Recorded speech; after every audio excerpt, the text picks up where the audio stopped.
تعاتبين على المهرجانات المغربية عدم اهتمامها وإعطاء الأهمية للفنانين المغاربة، الأهمية التي يستحقونها، وكتعرض فنانين عرب في الوقت اللي كتبخس. اكيد انت ما كتبخسيش قيمه انفتاح المهرجان على الفنانين العرب، ولكن بقدر ما كيهمل الفنانين المغاربه. اليوم اتى الدور عليك ولاد عليك مهرجان موازين. سبقتني زميلتي سلمى طرح السؤال، يعني غادي تغني اغاني خالصه ديالك او غادي تقدم شي اغاني اخرى ديال المشاهير او طربيه قديمه؟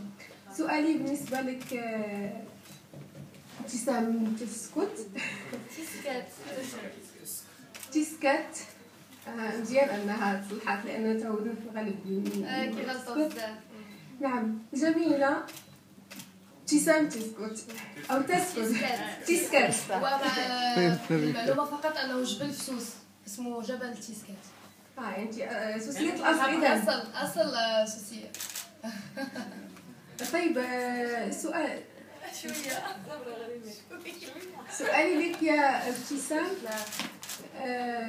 ألا تعتقدين في قرارة نفسك أن أكثر ما أهلك ومنحك فرصة التتويج أو الشهرة التي حصلت عليها هو شكلك أكثر منه صوتك، وما كتفكريش بشكل من الأشكال أنك تشتغلي أكثر على صوتك باش يعني ترتقي به المقام اللي عطاوه لك، باعتبار أنك وليتي نجمة من نجوم العرب الشباب؟ مشكورة طبعا. عندك شي زلفة؟ هيفا وين انا هي بس هيفا وين لحظه